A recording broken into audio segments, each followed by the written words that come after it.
these prisons, the school to prison pipeline. That's all a reality. We're seeing it. And it's not hard to go to jail, but they make it a lot easier, telling our kids or basically encouraging them to be a lot less than who they are. It's degrading, it devalues them, it disrespects them. It tells them to be, it dehumanizes us, it degrades us. Langford Cunningham. And boy, the text line is going crazy. People just love him. What a great message. Love a straight talker. St. Louis man says he had to lose his sight in order to find his vision.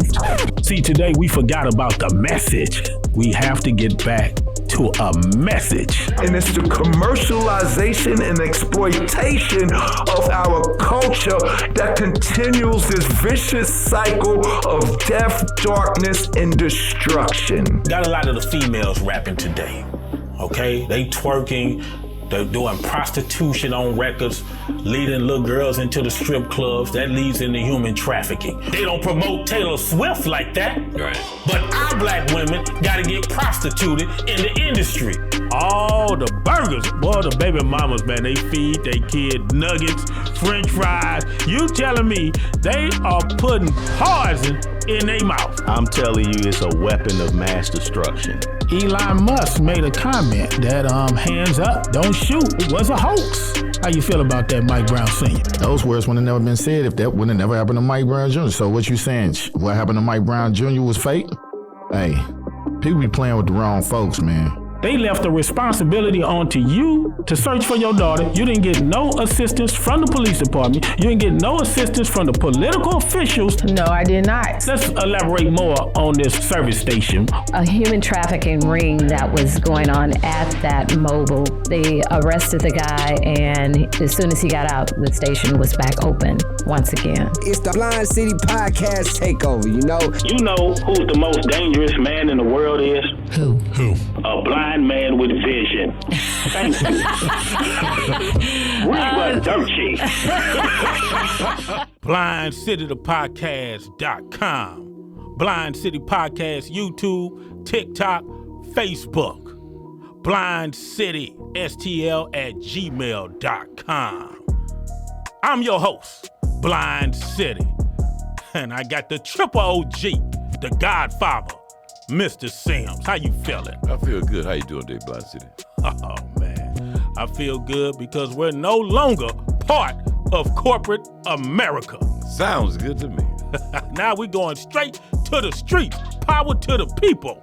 Give it to them. You know who said that? Power to the people. Yeah, the Black Panther Party. Come on. Power to the people. And that's what we're doing on this internet. We're taking it back to the people. We're giving the power back to the people. And the expectations we're bringing you is unapologetic black and solutions. And we're going to clean up the pollution in our community. Isn't that right, Mr. Sims? That's what we're going to do. Clean it up. That's what I'm talking about. Because we got a lot of clowns in our community. Ain't that right, Mr. Sims? We got plenty of clowns, rodeo clowns. Oh, let's break it down. What's worse than a clown, Mr. Sims? A rodeo clown. Tell him what a rodeo clown is, Mr. Sims. He playing the bullshit. Let's do it again. He playing the bullshit. What's worse than a clown, Mr. Sims? A rodeo clown. Tell him what a rodeo clown do, Mr. Sims. He playing the bullshit. And we got a lot of punk-ass politicians playing in the bullshit in our community. That's right. So check this out. We're going to start the show off. And just in case for some of the people out there that don't know us, I am blind. I am a blind man with vision. Yes, he is. You know what I'm talking about? Because I don't see with my natural eyes. I see through my spirit, my soul. That's what I'm talking about. Come on with it. Yes. And we're going to address the issues in all the communities across the United States ghettos. Everywhere. USGs, United States ghettos of America. Because we're oppressed. We have liquor stores. Banks don't give us loans to get housing. We have failing public schools in our communities. We have fast food that is killing our community. And we got all these black athletes out here making millions, tons of millions of dollars. Where they at? Why ain't none of you niggas put up no Trading Joes in the community? Where they at? You steadily putting out brand new tennis shoes where the people put the shoes together over there in Vietnam for 30 cents an hour. Was that much? And then you charge it in America for the kids to buy for $350. Talk to him. Who do you think you fooling? Propaganda. That's what they running on the people. So Triple OG, Yes, sir. we're going to start this segment off called Straight Bozos. Oh, you know bozos, are you? You know who was Bozo, Triple OG? The clown. That's right, the clown. We got a lot of clowns on the internet, brother. So we're going to start off with the first Bozo. All right.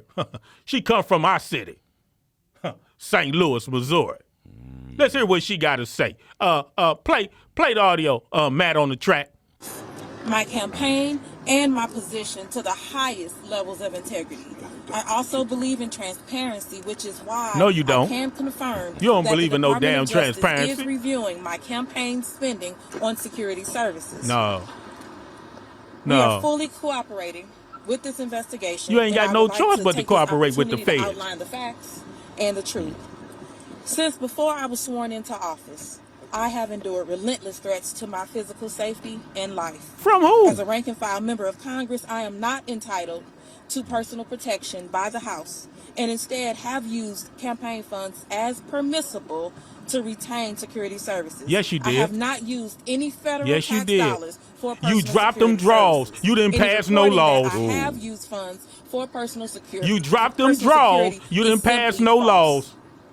In recent months, right-wing organizations have lodged baseless complaints against me. What they doing to peddling everybody notions that's a that I Democrat? have misused campaign funds to pay for personal security services. You did. You're paying That your husband. simply is not Your true. boyfriend.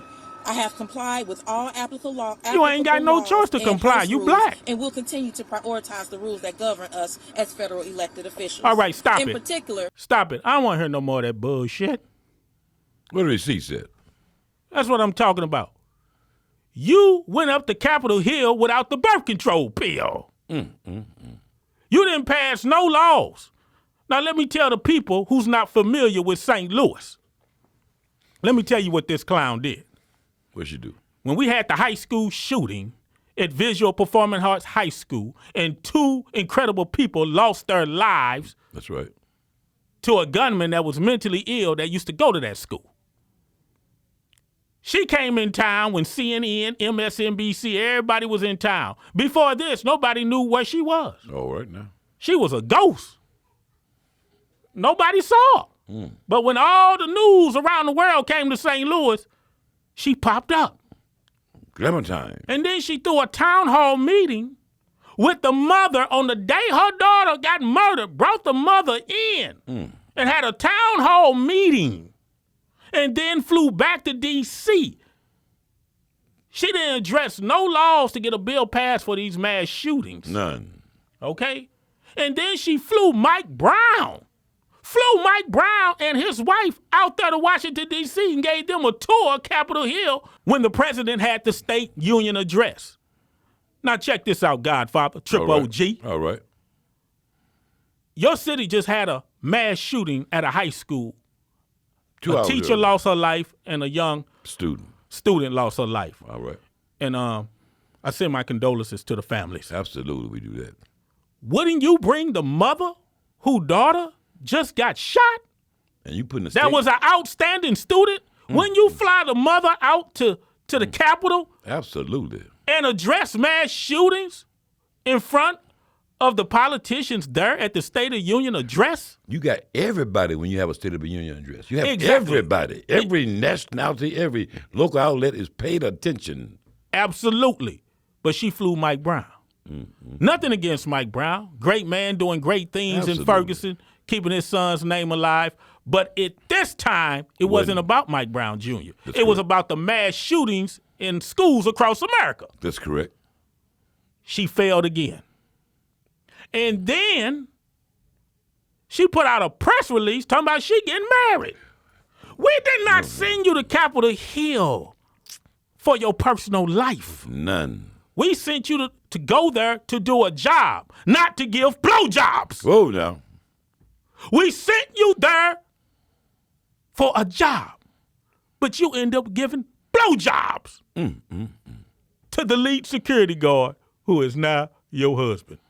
Boy, if that ain't tricking, I'll tell you what. Your ass is not getting back in that seat. And you know why you're not getting back in that seat? Tell her. Because you already gave that nigga a lap dance. When your ass come back to St. Louis, you will not have a job, but you will continue to give blowjobs, and we're going to get your ass over there at Bottoms Up Nightclub. Whoa. Nigga.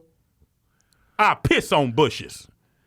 Yeah. When I went to school, back in the day, we didn't want to use the restroom indoors. When we were playing at recess, we said, hell, we're going in. We're going to go piss behind the bush. Yes. Every kid in the ghetto then pissed behind the bush. Then you piss behind the bush? I piss behind the bush. That's right. We piss on bushes. Let's go to the next segment. Now, this guy right here is a big internet sensation. He's a political advocate for our community. And I just don't want people saying, you always be hating on St. Louis. No, I'm not, because the politicians ain't shit in our community. Talk to them. We done had 3 politicians go to jail. We just had 4. Another one just got out of jail, Brandon Bosley, that nobody want to speak on. I wonder why. Play the clip, please.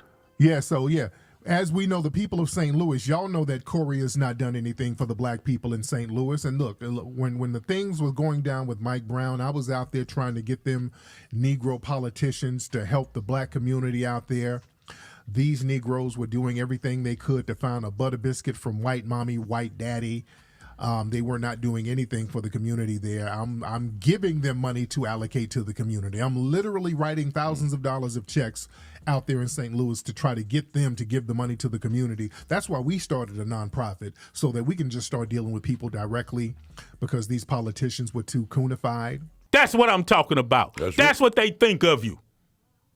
So you just don't say the blind man crazy. He hating. The coonery in St. Louis, in the politics, haven't done a damn thing in St. Louis. Nothing. So the people in Detroit, D.C., California, Houston, you want to know why St. Louis can't get it right? Because we got some coon-ass niggas that are scared to step against the segregation lines and make a change in their damn community. Talk to them. That's why. And you just didn't hear it from me. That's what they think of you. And I called this 2-3 years ago. Yes, you did. So niggas call me the Pope. Call me the blind Pope. You wake them up. Damn it. Wake them up. Call me that. Because I went to Catholic school anyway. Call me the goddamn blind Pope. Blind Pope. That's right. Blind City Podcast. Yeah. We tell the truth. Truth to power. Power to the people. We're giving it back. Let's go to the next segment. This is straight bozo right here. Bozos. A sad and gruesome story out of Kansas City this morning, and a warning: these details are disturbing. A mother is accused of killing her 1-month-old baby girl by putting the child in an oven. Mariah Thomas is facing child endangerment charges and other charges as well. First responders say a witness told them the mother went to put the infant down for a nap, but accidentally put her in the oven instead of her crib. That's what I'm talking about. That's what I'm talking about. What goes on in the black community, the mental health issues in our community. That's sad. Corey Bush, you don't even address the mental issues in our community, but you're the first one to say, "Oh, I grew up in Ferguson and I helped with the Mike Brown and yeah." Did you tell the people when them niggas shot them bullets into your car when you was driving off the Shell lot on Lucas and Hutt? None of that. Where that Corey Bush at? Yeah, that's when you was straight hood. You done went to Capitol Hill and sold some coochie, man. Goddamn, you ain't no better than them strippers in Brooklyn, Illinois. Wow. Straight up. The girl done put the baby in the oven. That's where we at in the black community. Hey, people, we got to fix it. You just can't pray on Jesus. You got to have deeds to go with them prayers. Because you punk-ass preachers are misleading the people. You punk-ass preachers are misleading the people. You telling people to worship your ass in the church and worship the church. No, you worship Jesus. Yes, sir. You don't worship the damn church or the punk-ass pastor. He's just the messenger, like Paul Revere. The British is coming. Yes, the British is coming. Come on with it. So I'm the messenger. Quit listening to them fake-ass preachers. Quit listening to them fake-ass preachers. And go find Jesus and do the work of Jesus. That's why he trained the 12 disciples. Straight bozos. Joel Osteen. Yeah, you flying in jets and got a person coming in your church ready to take you out, brother.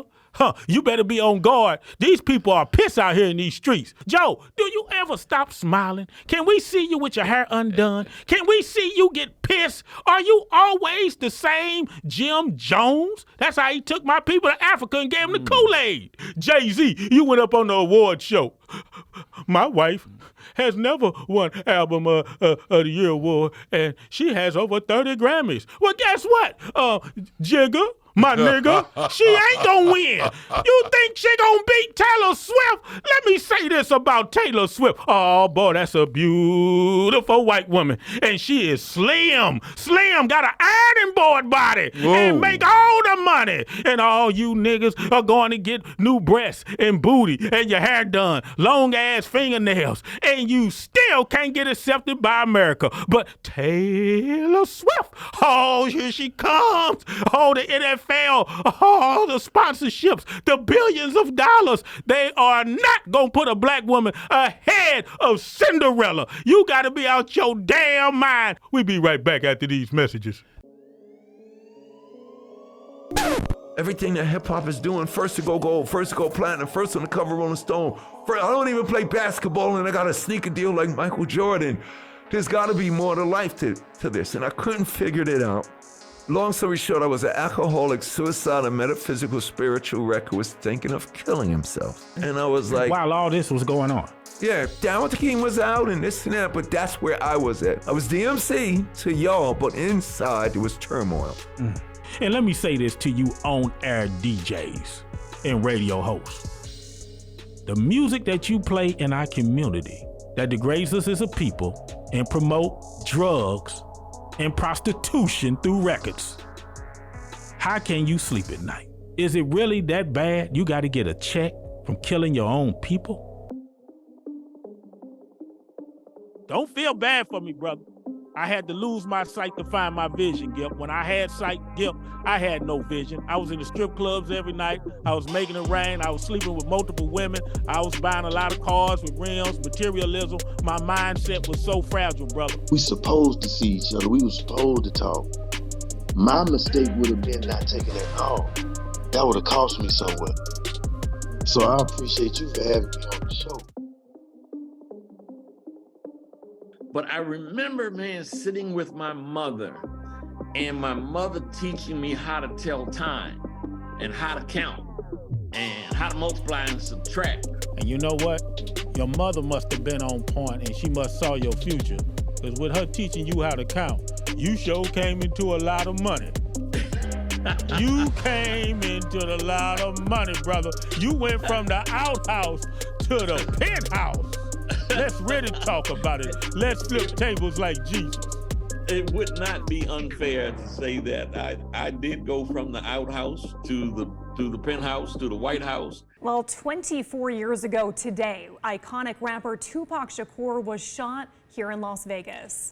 One of the biggest celebrity crimes is the murder of rap legend Biggie Smalls, a.k.a. Notorious B.I.G., still unsolved 24 years later. Sources close to the family of rapper Yo Gotti confirmed the man killed outside a Hickory Hill event center is Gotti's brother, who shot and killed young Dolph in his own hometown. BlindCityPodcast.com, giving the power back to the people. We're not part of corporate America no more. We coming straight to the internet. We're jumping inside the rat race. Yeah, that's what we're doing. Yeah. But anyway, I got a special guest that just pulled up to the city out of Chicago, Illinois. What up, Chi-Town? What up, Gary, Indiana? G.I., Indianapolis, Naptown.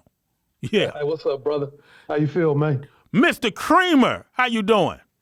Man, I'm good, man. Appreciate you having me here, brother. For real. Oh man, no doubt, man. We gotta serve the people and give the power back to the people. Let me tell the people who you are very briefly. You got 2 books out. You got one for the boys called I Am and one for the girls, I Am, correct? Yes, sir. And then you have a book called Weaponization of Hip Hop.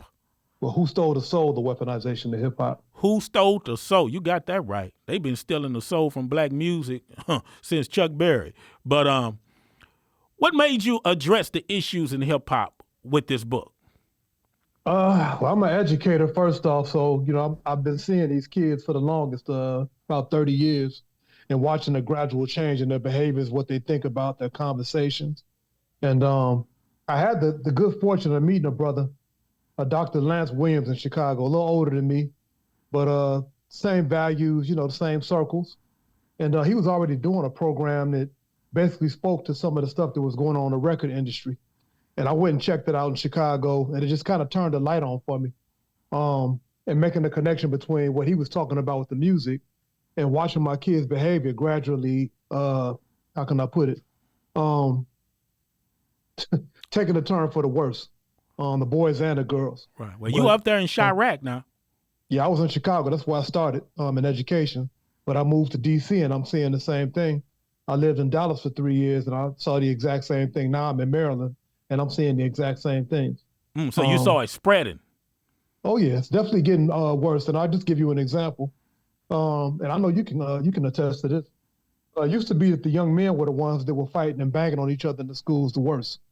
Fast forward, in recent years, it's been the young ladies that are banging on each other in the schools, ripping each other's hair out, trying to destroy each other. Absolutely. Yeah. So, and that's all. It's literally a reflection of what's being projected in mass media. It's not just hip hop, but from the television show, these television shows too. Oh yeah, the women have black women have took front and center on reality shows and with the rap music right now, with the ratchetness. So Yes, you're sir. exactly right. The ratchetness. Yeah, that's what's going on now. Yep. And as you already know, I mean, this is par for the course. Like you said, it started a long time ago, and it's just continuing. But it's past time we recognize that we're at war, and that propaganda, and basically them co-opting and refashioning our culture as a weapon against us. I mean, that's been par for the course for a long time. Well, even beyond hip hop. Right. You have a lot of fools out here, Mr. Creamer, that think music doesn't do that. It's entertainment. What do you say to the fools that think that way, Mr. Creamer? That's the biggest pushback that we've gotten in terms of organizing and trying to fight this beast. When I was talking about even Jay-Z 10 years ago before he sold all the way out, it's the worship of the artist, number one. They worship the artist. We think entertainment is just something to entertain us. It's supposed to be for fun. Wait a minute. Did you say they worship the artist? A lot of these cats worship the artist. Like it's scary. If you say something about Jay-Z, some critical analysis, something that's well vetted and easily provable, some information regarding that guy and some of the steps that he's done that might have misserved us, you will get pushback from grown men. It's almost like they're crying and whining about it.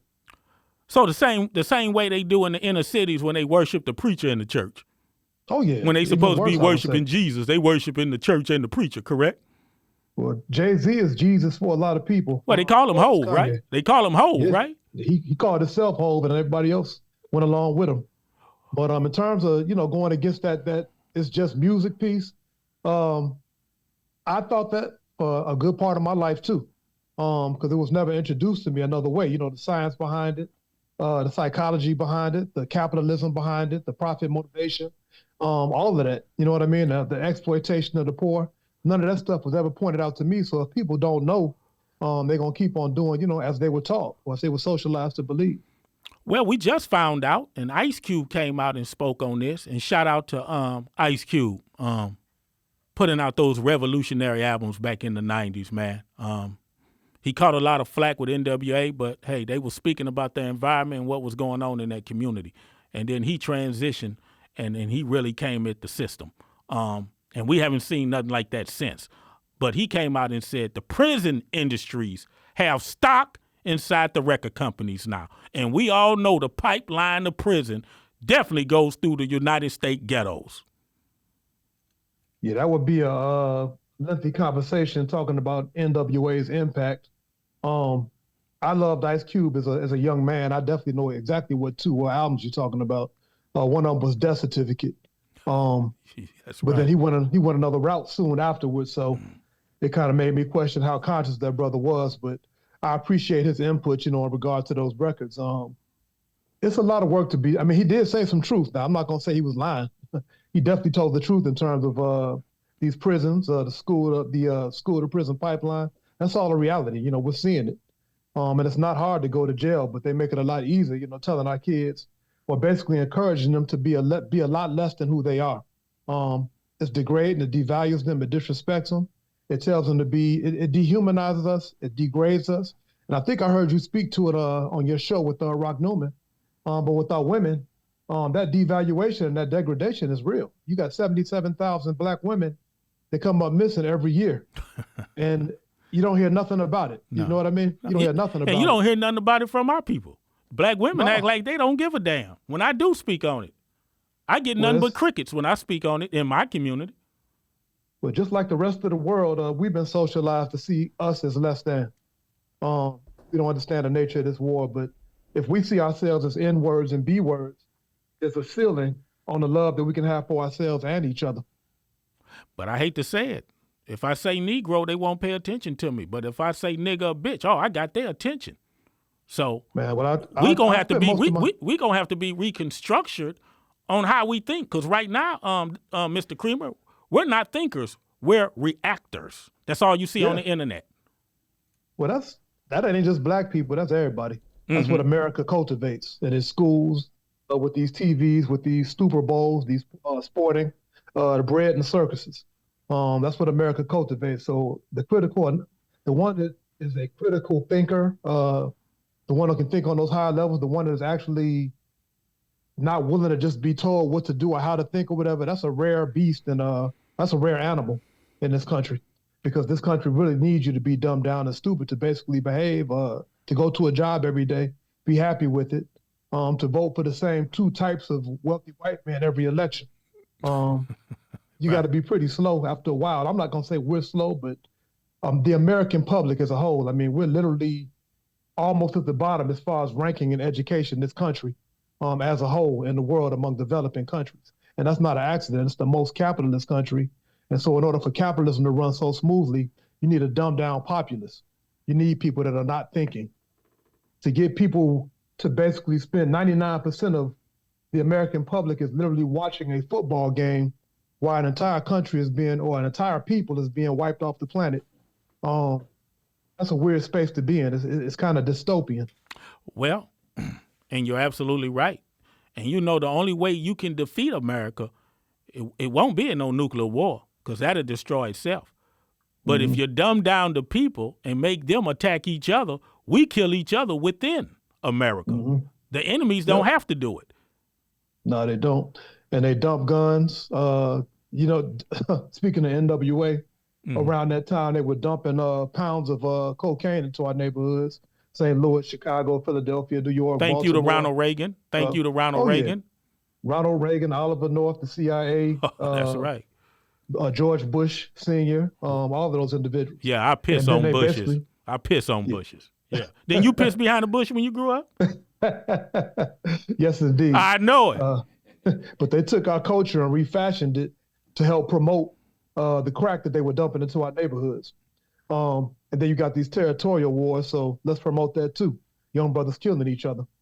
So they're doing a number on us, and that was in the 80s. And so we're still seeing the residuals of that piece, you know, the crack being dumped on. We've been dealing with the miseducation in the schools. I'm sure between the two of us, we probably can count on both of our hands the number of Black people that we know that are dedicated readers, that read books on purpose, that actually go to those Black bookstores and are studying our ancestors, our history, studying revolution. And I don't blame us, I blame the schools, because we depended on the schools in our neighborhoods to educate us, but we got to get out of that thinking that these people actually want to see us free, because they don't. They want to see us exactly where we are. It's not an accident. Absolutely. And you're right. They educated us. We didn't educate each other. They educated us. Yes, sir.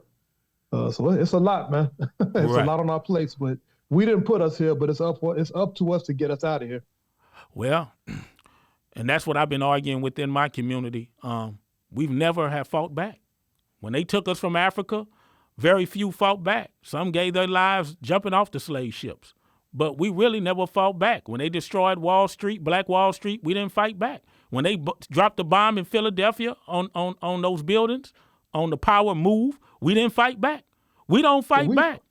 Well, we fought let me not say that because we definitely. I mean, I think of Haiti to start with, but we had hundreds of resistance movements during chattel slavery, with our people trying to get free, which is why they clamped down, especially in the Caribbean. They clamped down heavy on us. We always fought. The Maroons in Jamaica, they fought and they ran. The brothers in Brazil, I can't think of his name right now, but you think about the Black Power movement. Think about the African revolutions. All of those people they murdered. You think about Fred Hampton in Chicago. They murdered them, but they murdered all of our leaders. And Yeah, that but was, they- you know, that was to create the visual. Be very afraid. You want to stand up. You want to fight against this country. Know what's going to happen to you. They gave us Martin Luther King, Malcolm X, all of those people that they killed.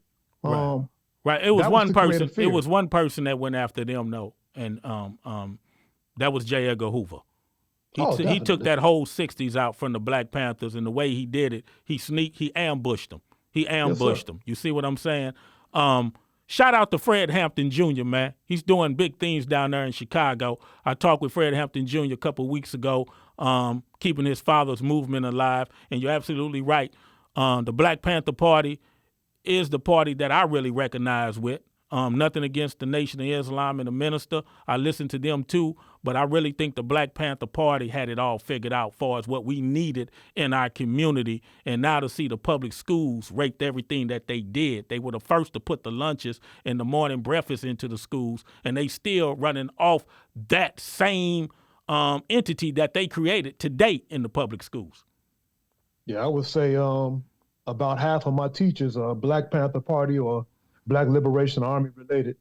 The ones that politically educated me and got me on the right track. The Kwame Toure's, those sisters, Asada Shakur, they got me right. Legend. Reading those books, like they literally turned lights on my head or whatever and pointed me to my purpose and what we should be doing, what we got to do. So let me ask you this, Mr. Creamer. What are you trying to reach with this book? These books you're writing to affect our children, to help our children grow mentally as well as physically. What is your purpose now? With the children's books, they basically immerse and expose our children, middle school kids, to the revolutionary figures that they will never hear about in these schools on purpose.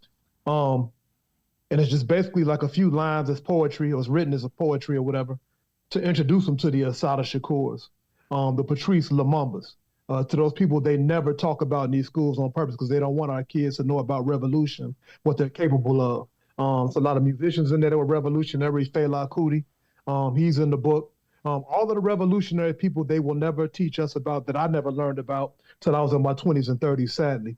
The book, those are the I Am books. The book, Who Stole the Soul, The Weaponization of Hip Hop, it basically uses the history of hip hop and the history of our culture, whether it's entertainment, whether it's the movies or whatever, and it also backdrops it against the American culture and how they utilized our culture basically to make money, of course, but also as a weapon against us at different eras. Like, I'll give you an example, the blaxploitation era, 1970 to 1980.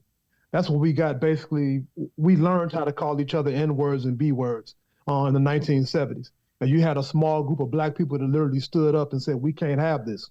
And so they had to take that stuff off the television. But not too long after that, we had hip hop that was trying to wake us up from going to sleep after blaxploitation. And then they gave us the NWAs, the Compton's Most Wanted. And it's gotten progressively worse since then. But that book, The Who Stole the Soul, I'm not going to say I'm secretly, but at the end of the day, our people need to understand what capitalism is and how it impacts our lives, every aspect of our life. And so teaching about the history of hip hop, teaching about these wars, teaching some sociology, some economics. I want our kids, but also it's for adults too. I want them to understand the impact that capitalism has on us, because at the end of the day, if we don't understand how capitalism impacts us, we're going to be confused. I forgot what's the brother's name that said, if you don't understand white supremacy, Neely Fuller. Mm-hmm. He said, if you don't understand white supremacy, everything about this world will confuse you. If we don't understand how capitalism is impacting us, everything will confuse us. Well, a lot of us don't. If you look at communities now, the Arabs have taken completely over. I don't know about in Chicago, but St. Louis, they own all the gas stations. They own all the nightclubs. We steadily spending money. We are consumers. We buy everything from everybody else, but we don't support each other. How do we get our people to understand black business, not just capitalism, but how to support each other in the community for that black dollar? Well, that's the nature. That's in the book too. But all of that stuff is socialization. We have been, another example, we have literally been trained to see value in European designers that we will never see, that will never come into our community, that don't even think about us. They just started putting black people in some of their commercials in the last 5 to 10 years. Light skinned. They have, huh? Light skinned black people. Yeah, exactly. Yeah. But they never had to promote us. They never had to market to us because all they had to do was pay a couple of our hip hop artists to put that garbage on, and we run into the store to get it. And so we'll spend our last on a belt that costs $1,000 with somebody else's initials on it that we'll never meet, that does not like us or our people. And I ask the kids, I ask an adult, if I put your initials on the same belt, would you pay $1,000 for it? And inevitably, the answer is no. I'm like, why do these G's cost? Why does this Gucci person, why does his name have so much value to you? Why does Louis Vuitton have so much value to you? Why does Chanel have so much value to you? It's the same material, the same metal. It's the name. It's in our subconscious to see so much value in these European names. Everything they do is right. Everything we do is subject to question. Oh, well, how much or why are you charging so much for that? This and that. And I'm not saying that buying black is going to get us free, but at the end of the day, it provides a sense of community. Well, we're shopping with each other. You're absolutely right, but they put it in the music. They know how much we love music. We know how music has inspired black people in the past, from Marvin Gaye's, from the Spinners, the OJs. Back then, the music was more talking about love, talking about freedom. Black and I'm Proud by James Brown.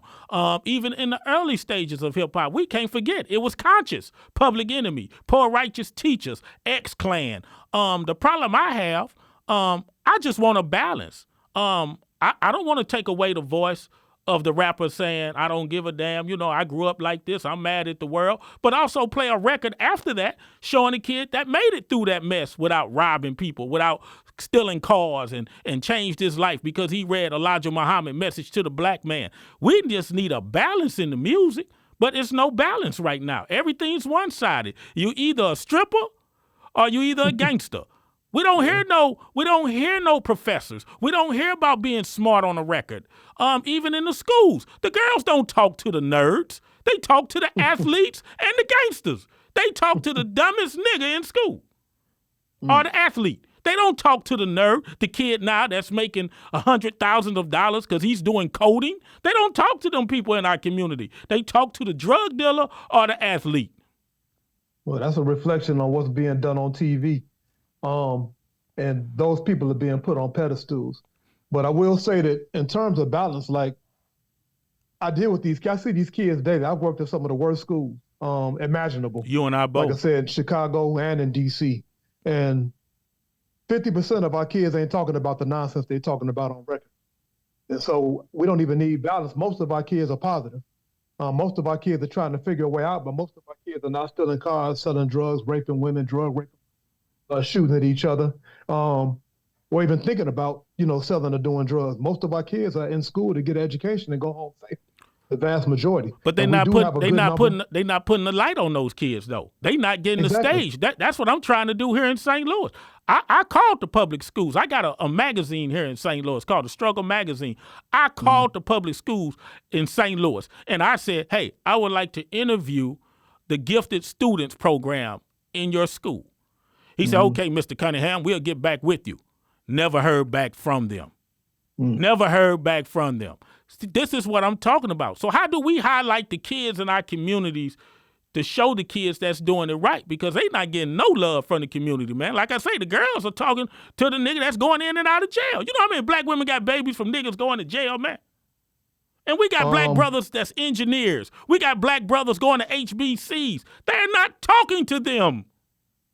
Yeah, I'm not going to blame the women for what's taking place because, that goes both ways. In terms of our preferences being informed by propaganda and by media. The men are making some missteps and the women are making some missteps too in terms of our choices, how we look at each other, how we value or devalue each other. That goes both ways. But again, that goes back to programming. So how do we get past the programming? How do we get Yeah. past that, though? That's what I We want to ask, educate. Mr. Creamer. We keep on educating. We keep on educating. We keep on educating until we can't educate no more. We write those books. We put them out there. We get in these classrooms. We get before our kids, and we talk to our kids. End of the day, I'm done talking to most of the adults. You know, if I can meet a brother or sister like yourself, and we can sit down and talk and we can build, that's great. You know, that's a great thing. I love it. But for the most part, I understand that my role is to get with these kids, you know, who still have minds that are capable of bringing in new information, that are not totally socialized and basically fashioned to basically chase bags for the rest of their life and not care about the community no more. I'm not saying that's all adults, but most of the adults that I come across, either they just don't know or they don't care to know. But you get a room full of kids in front of you, you can at least get a mind where you can at least have an impact on their subconscious, something that might sprout later on. It might blossom later on in their head. Because I think about some of the stuff that was told to me when I was a child that's just starting to take seed, it's just starting to grow out. You know what I mean? But we got to get with these kids, though. We have to. And we show them that there are positive artists out there. I think of the D1s, the Ad 2s. I wrote some names down there. I'm just going to read 4 of them. D1 out of Louisiana, Ad 2 out of Chicago, Lupe out of Chicago, Mos Def out of New York. These are positive artists, that have been spitting that game for the longest. And yeah, and you can't forget Paris out in Oakland in the Bay Area. Oh, definitely. Yeah. Paris, Razcast. Absolutely, right. Yeah, you put those cats on pedestals, whatever. We have to combat that, but you got a platform right here. We have to platform those artists, but we also have to let our kids know what they're up against. What's attacking their minds or whatever. It's just like with the foods we eat. If you don't know that you're eating toxic foods or whatever, they taste good. You know what I mean? You're going to keep on eating them. It's the same thing with the music. Dope beats, you know what I mean? It makes them dance or whatever. It helps them get lit or whatever you want to call it. If we're not telling them what's in that music, what's being cooked up in that music, they ain't going to never know. And so they're going to keep on eating it until it accomplishes whatever the goal is for that music. And we're seeing it right now. People murking each other all over the place. You got that right. I definitely agree with you. That's why I wanted to have you come on my platform. I'm unapologetic black, and I will be bringing people onto this platform on the internet that will have the same value that you have, Mr. Creamer, to reach our students, to reach our children, and try to make a change in this trajectory where we headed right now. Because right now, brother, we are in a serious warfare in our community.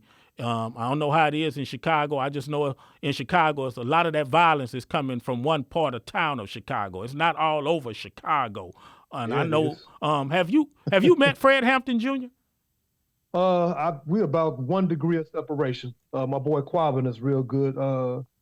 He's cool with him, good friends with him. Okay. They work together.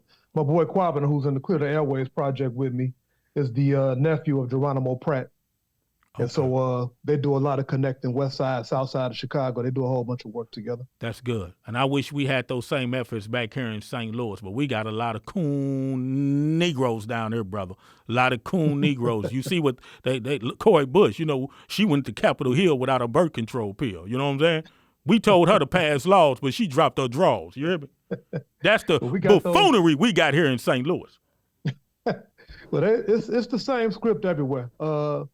We got what we call, I guess the technical term is the wannabe petite bourgeoisie individuals. Yeah. Call them gatekeepers or whatever. Oh, yeah. Individual integrationists. Those that just want that bag. They want the positions. They want the status. And they get there. They get the money and they turn their backs on the community. And that's from the athletes all the way up to the politicians. Absolutely. Those that working in these banks, these financial centers, the lawyers, the attorneys, the judges, police officers, whatever. But that's worldwide too. We got to understand that neo-colonization. Mm-hmm. All of this stuff is impacting us the exact same way. And so we got to be Pan-Africanist and understand that it's not just our 14% that's fighting this fight too. This is a worldwide struggle. Let me ask you this before I let you go, Mr. Creamer. Sorry, I didn't mean to interrupt you, sir. It's all right. I'm enjoying this conversation, and hopefully the listeners are too. Finally, we got common sense on the internet.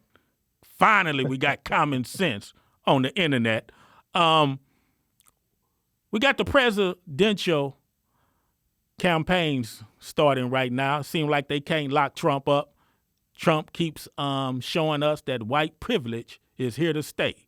Biden A lot of black people are not happy with Biden. Seem like a lot of older people are. That's around his age. The younger people don't give a damn about him. How do you feel about this presidential debate with Biden and Trump looking like one of the old men gonna be back in the White House in a rocking chair? For me, both of them represent the face of America, easily. You know what I mean? There's no America deserves either one of them. I'll just say that as a country. Let's start with Biden. People, Let's start with Biden. You got a lot of people that like Biden, man. I never liked Joe. I know he passed that. Joe did that 3 strikes law to black people back in the early 90s. What you got to say about him? Yeah, he wrote the crime bill. That's right. Back in the day, but he was also kicking it with Strom Thurmond and all of them Dixiecrats back in the day. He was also saying, I don't want my kids to go to school with black kids. It'll be a jungle. He's never had respect for black people. And it saddened me to see that with one election cycle, they could get black people to be calling him Uncle Joe and to fall in love with this dude who's literally historically been a racist. It had nothing but hate for black people. And the other thing they did was basically partner him with Obama as his vice president. But we have to, that's that thinking critically thing. We think that, we're stuck between Democrats and Republicans. We can't venture beyond that. And if we think we can't venture beyond that, then we won't. And so we'll get the exact same thing. But Biden is not for us. Trump is not for us. Biden is literally, what's changed in the hood since Biden has been president? What changed under Obama? None. What changed under Trump? Same. It's the same. Section 8 and check cashing places. It's the same, exact same. As a matter of fact, under Biden and under the Democrats in the cities, most of our cities are Democratic mayors. And under all them Democratic mayors, all of our cities are hyper gentrifying, ethnic cleansing, black people being run up out of the city. That's under Democrats. And if we can't see that, that's what the local elections are the ones that really matter. That's where you can do all of the recalls, the referendums, all of the stuff that directly impacts your community, local elections. But we got Democrats and we keep going and falling for that Democrat thing. If your party is funded by corporations, they're going to do what the corporations want them to do, That's not right. what the people want them to do. That's right. The Republicans and the Democrats are literally funded by billionaires. So why would they care what we talking about beyond taking our votes or getting our votes? Beyond that. So what do we need to do as black people then? Black people just need to just start financing ourselves, start building our own communities back up? Organize. We got to organize in our communities on a small scale and build up. But, we organize to basically educate our kids. We organize for these elections. Stop waiting for the Democrats and the Republicans to provide us with a candidate. That's insane. So we need to finance our own candidate from our own community. Is that what you're saying? Yeah, definitely. Well, the drug dealers do it in the hood with the rappers all day. They finance them to put their record on the radio. Can we do it with our politicians in our community? We should definitely be doing with our politicians. And we vet and we cultivate a politician to run for office. We raise that person up and we get behind it. We hold that person accountable and we fund that person. We arm that person with a platform that speaks to our issues, instead of just waiting for the Democrats to come down and begging them to, here go our platform, boss. Can you do this for us? Can you do this for us? That's exactly what we did with Biden.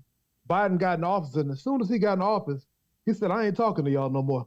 I've been all up through y'all churches. I got all of y'all votes. I'm good. Thanks.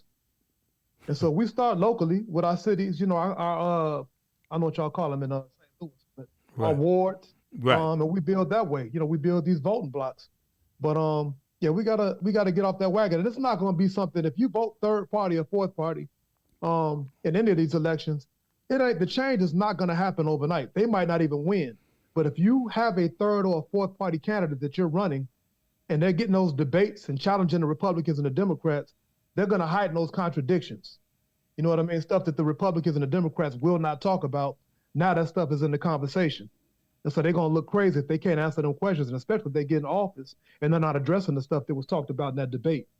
And so we got to start being a little bit more tactful in terms of organizing, getting our stuff out there. But we already have a Green Party. We got it's going to be interesting, this presidential election. I know we got a Green Party, and I know we got at least one independent that's running that we need to be. It's 2 independent parties that are running. We got to start paying attention to them because those are our platforms. Exactly. Well, Mr. Creamer, man, I thank you for coming onto this platform. You're welcome to come to the Blind City to pull up anytime, man. Just the knowledge that you have and the wisdom that our people don't see on a regular basis, because we got the buffoonery and the coonery going on. And one thing, too, you said something about the church. Yeah, the black church has sold us up the river a long time ago, brother. That's where the white politicians, they go right to the church to get the preacher, give him some money so he can sell their vote to the people. But no more, no more. And let me say this clear right now. All you preachers in black churches, you don't represent us. You don't represent us. You don't dictate our vote. Not in Blind City. And I advise all black people, Latinos, wherever you at, that preacher don't give a damn about you. He give a damn about them tithes. That's all he care about. Getting that check. Getting that check.